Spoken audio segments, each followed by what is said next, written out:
Claire and Leo had always believed they were building something unbreakable. 7 years together, 4 years married, and a shared commitment to a life without children, they had crafted a relationship that, from the outside, seemed enviable. At 30 years old, Claire thrived as a nurse for a prominent hospital, relishing the blend of compassion and critical thinking her role demanded.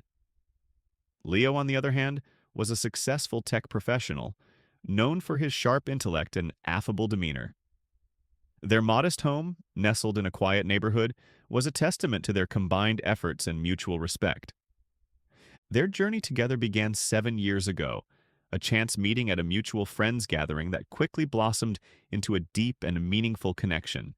Claire remembered the first time Leo had held her hand, the way his fingers intertwined effortlessly with hers, as if they had always belonged together.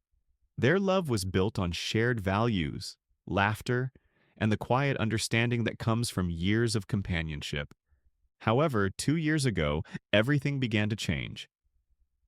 Leo approached Claire one evening with a request that would shake the very foundation of their marriage. "I think we need to consider an open marriage," he said, his voice wavering slightly. Claire was blindsided. She couldn't fathom why Leo, who had always been the epitome of loyalty and affection, would suggest such a thing. She felt a surge of emotions, confusion, hurt, and a deep sense of betrayal. Leo tried to reassure her, offering the same promises that countless men have made in similar situations. "I love you, Claire. This isn't about you not being enough. I just feel like we need something more, something to spice up our lives." His words felt hollow to Claire, unable to mask the underlying tension and uncertainty she sensed. She couldn't understand the rationale behind his request, and the idea of sharing her husband with someone else was utterly foreign and painful. Despite her initial resistance, Leo persisted. He pestered her for a week, each day reinforcing his plea with promises of improved intimacy and renewed passion. Eventually, he gave her an ultimatum: open marriage or divorce. Claire was devastated, but unable to bear the thought of losing him, she reluctantly agreed.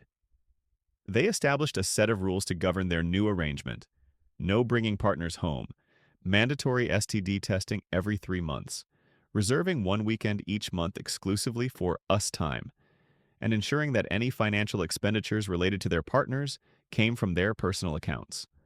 For the first 3 months, Claire didn't partake in the open marriage. She was still reeling from the initial shock and hurt, unable to envision sharing Leo with another woman. Meanwhile, Leo embraced the new arrangement wholeheartedly. He began spending more time out of the house, frequently going out with friends and meeting new women. While he maintained a facade of happiness and contentment, Claire felt increasingly isolated and undervalued. The once vibrant connection they shared seemed to be fading, replaced by a sense of emptiness and loneliness. Desperate for support, Claire confided in her sister Katie and her best friend Jessie. Katie, always the pragmatic one, encouraged her to play the game and explore her own freedom within the open marriage. "If he can sleep around, so can you," Katie advised. Jessie, supportive yet concerned, helped Claire set up her online dating profiles. Claire was hesitant at first, unsure of her own desirability and grappling with insecurities about her appearance. She considered herself somewhat overweight and never saw herself as conventionally attractive. The idea of putting herself out there was both daunting and humiliating, but with Katie and Jessie's encouragement, Claire decided to give it a try. The response was overwhelming. She received countless matches, each message and profile offering a mix of excitement and anxiety. When she told Leo about the influx of attention, he seemed surprised but indifferent, telling her to do whatever she thought was best. Jessie took the lead in helping Claire choose her first date. To Claire's surprise, the experience was liberating. Her date was respectful, kind, and genuinely interested in getting to know her without any pressure for sex. They enjoyed drinks and dinner, sharing stories and laughs. While the relationship was purely casual, it ignited a newfound confidence within Claire. Encouraged by this success, Claire continued to date, focusing primarily on the emotional connections rather than physical intimacy. She began seeing Mark, a 38-year-old steady boyfriend who provided the comfort and stability she craved. Their relationship was built on mutual respect and understanding, offering a safe space for Claire to explore her identity outside the confines of her marriage. Additionally, Claire started a casual relationship with Stephen, a 25-year-old who was funny, sweet, and exceptional in bed. Their interactions were lighthearted and fulfilling, providing a perfect balance to the more serious connection she shared with Mark. While Claire thrived in her new relationships, Leo struggled to find similar satisfaction. Initially, he was successful, enjoying the perks of an open marriage, freedom, excitement, and the thrill of meeting new women. However, as time passed, his experiences began to wane. The initial enthusiasm gave way to frustration and dissatisfaction. Leo found himself drawn to younger women, but his advances were often rebuffed. The women he met sought emotional connections before physical intimacy, creating a frustrating cycle where Leo felt unfulfilled and increasingly bitter. Moreover, Leo became resentful of Claire's active participation in the open marriage. He complained about the financial burden of supporting his relationships and grew upset when Claire spent her personal time and resources on her partners, particularly Mark. His frustration stemmed from a feeling of being left out, unable to provide the same level of emotional connection he desired. Leo's complaints and whining created a rift between them, further eroding the bond they once shared. As Leo's dissatisfaction grew, so did Claire's realization that her feelings for him had changed. She no longer felt the same love and connection they once had. While she still cared about Leo and appreciated his positive traits, his intelligence, humor, and moments of tenderness, she couldn't deny that her heart was no longer in their marriage. Her relationships with Mark and Stephen provided her with the emotional fulfillment and physical satisfaction that Leo no longer could, making her feel closer to them than she ever had with her husband. Despite Katie and Jesse's persistent encouragement to pursue divorce, Claire hesitated. She feared the pain and uncertainty that came with ending her marriage. She worried about hurting Leo and the potential fallout from their decision. However, as Leo's behavior became increasingly difficult to tolerate, Claire began to question whether staying in the marriage was truly the right choice. His sudden desire to spend more time together, his increased attempts at intimacy, and his growing frustration with her other relationships signaled a deeper turmoil within him. A turmoil that Claire couldn't ignore any longer.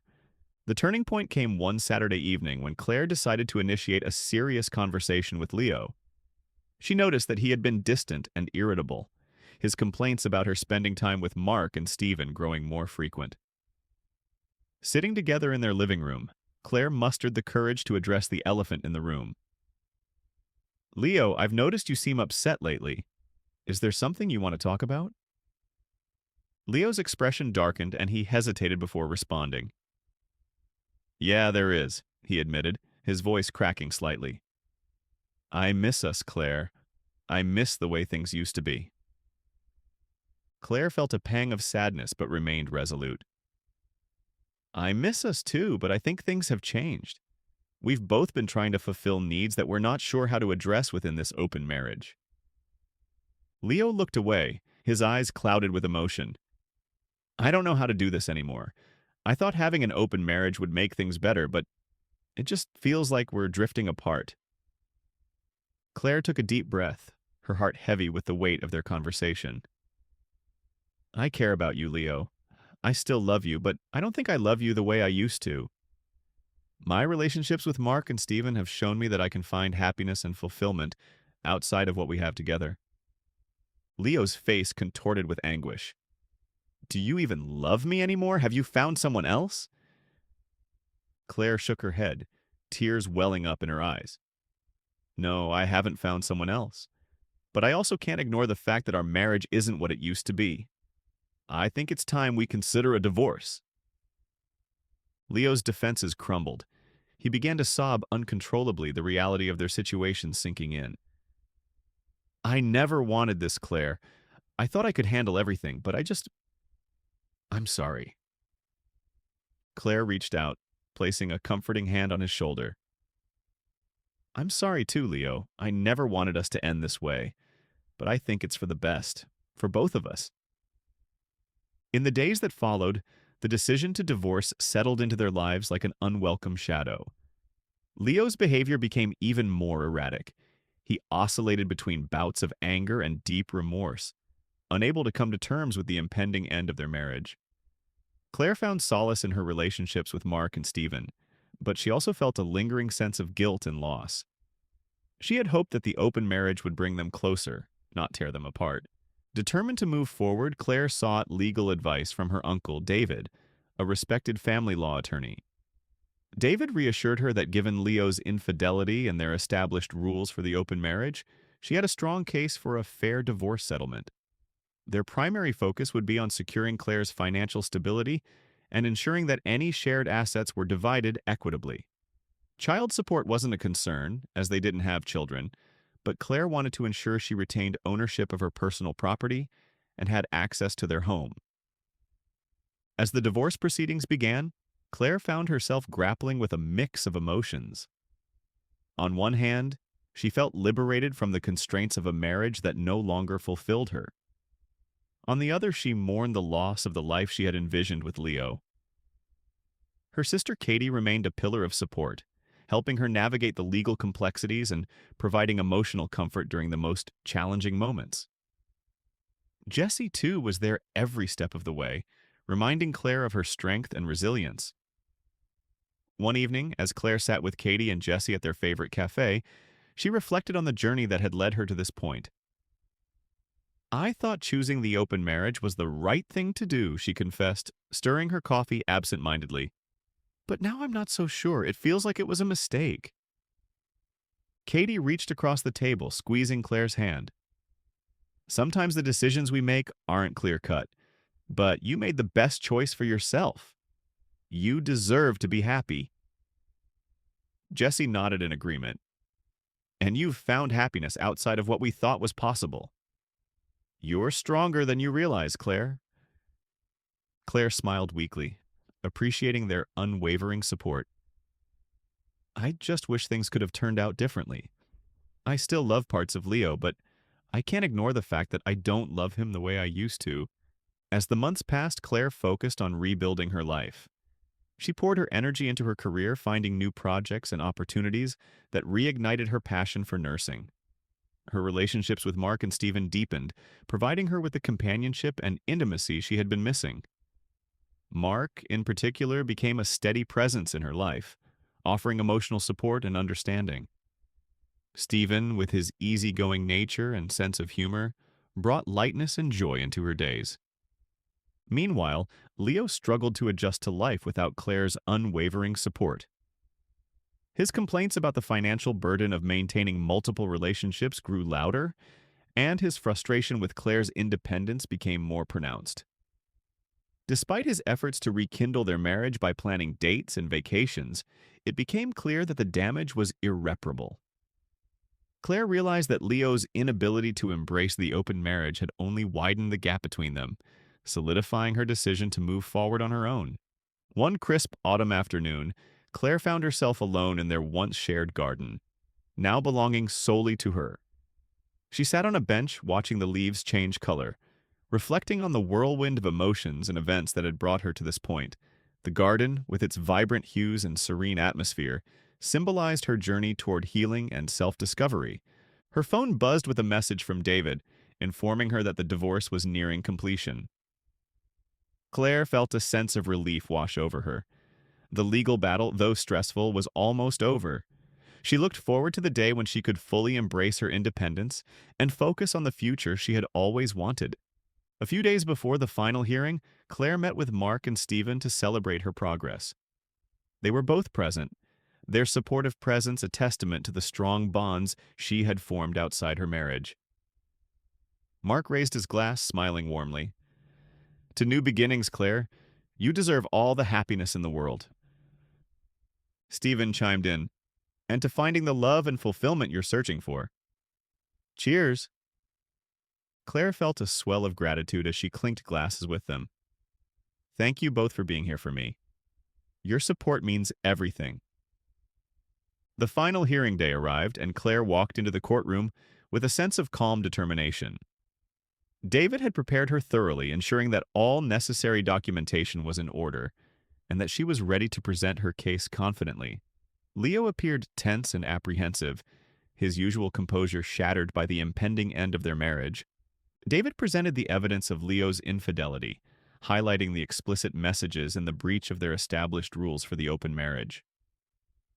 The court acknowledged the fairness of Claire's requests given the circumstances and ruled in her favor. The divorce was finalized, and Claire felt an overwhelming sense of accomplishment and liberation. With the legal proceedings behind her, Claire turned her attention to creating a new life for herself. She decided to renovate the house, infusing it with personal touches that reflected her own tastes and aspirations. The living room, once shared with Leo, became a sanctuary for her and her daughter, a space where she could nurture and grow without the shadows of past grievances. Claire's bond with Mark deepened, evolving into a committed relationship grounded in mutual respect and genuine affection. Their weekends together were filled with laughter, shared interests, and the simple joys of companionship. Stephen remained a cherished friend, his playful nature and unwavering support providing balance and lightness in Claire's life. As the months turned into years, Claire flourished in her newfound independence. She continued to excel in her career, taking on leadership roles and spearheading innovative nursing projects that earned her recognition and admiration. Her relationships with Mark and Stephen thrived, each connection offering a different facet of love and fulfillment that she had longed for. Through it all, Claire remained steadfast in her commitment to herself and her happiness. She had navigated the complexities of an open marriage, endured the pain of betrayal, and emerged stronger and more self-assured. Her journey was a testament to her resilience, her ability to adapt, and her unwavering belief in the importance of self-worth and personal fulfillment. One winter evening, as Claire sat by the fireplace with Mark and their daughter, she reflected on the path she had traveled. The memories of her past marriage lingered, but they no longer defined her. Instead, they served as reminders of her strength and the choices that had led her to a happier, more authentic life. Mark looked at her with admiration and love. "You've been through so much, Claire. I'm proud of you for standing up for yourself and finding your happiness." Claire smiled, her heart full. "It wasn't easy, but I knew I deserved to be happy. And having you by my side has made all the difference." As snowflakes gently fell outside the window, Claire felt a profound sense of peace and contentment. She had reclaimed her life, built new connections, and found love in unexpected places. Her story was one of transformation, resilience, and the unwavering pursuit of happiness. Epilogue. Looking back, Claire realized that the journey she had endured was pivotal in shaping her into the person she had become. The pain of betrayal had been immense, but it had also taught her invaluable lessons about self-worth, resilience, and the importance of surrounding herself with supportive and loving individuals. Her relationships with Katie and Jesse had been instrumental in helping her navigate the tumultuous waters of an open marriage, providing her with the encouragement and guidance she needed to find her own path. Claire's relationship with Mark blossomed into a deep and abiding love, built on a foundation of mutual respect and understanding. They supported each other's ambitions, celebrated each other's successes, and provided comfort during challenging times. Their bond was a testament to the fact that love can evolve and adapt, finding new expressions and depths as life unfolds. Stephen remained a cherished friend, his presence a source of lightness and joy in Claire's life. Their casual relationship never turned into anything more serious, but the companionship and fun they shared added a layer of happiness that complemented Claire's more committed relationship with Mark. As a single mother, Claire found fulfillment in watching her daughter grow and thrive. She took pride in the life she had built for her child, ensuring that she was surrounded by love, stability, and the best opportunities for growth and happiness.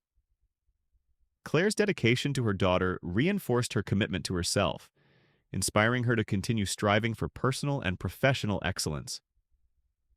Claire's experience also reshaped her perspective on relationships and love. She came to understand that love is not a finite resource, but a multifaceted emotion that can take on different forms and meanings throughout life. Her ability to embrace change and adapt to new circumstances allowed her to build a life that was authentic and true to her values. In moments of solitude, Claire often reflected on the choices she had made and the person she had become. She acknowledged the pain and heartache she had endured, but also celebrated the strength and resilience that had carried her through. Her journey was a powerful reminder that even in the face of adversity, one can find the courage to rebuild, heal, and create a life filled with love and happiness. One summer afternoon, Claire stood in her garden, watching her daughter chase butterflies under the golden sun. Mark joined her, wrapping an arm around her shoulders. "You've created something beautiful here, Claire, both for yourself and for her." Claire leaned into his embrace, feeling the warmth of the sun and the love that surrounded her. "I have, and I'm grateful every day for the strength I found to make it happen." As the years continued to pass, Claire's life remained a testament to the power of resilience and the importance of self-love. She had navigated the complexities of an open marriage, endured the pain of infidelity, and emerged stronger and more self-assured than ever before. Her story was one of transformation, a journey from betrayal to empowerment, and a celebration of the enduring strength of the human spirit. And so, Claire continued to live her life with grace and determination, cherishing the love she had found and the life she had built, a life that was, in every sense, truly her own.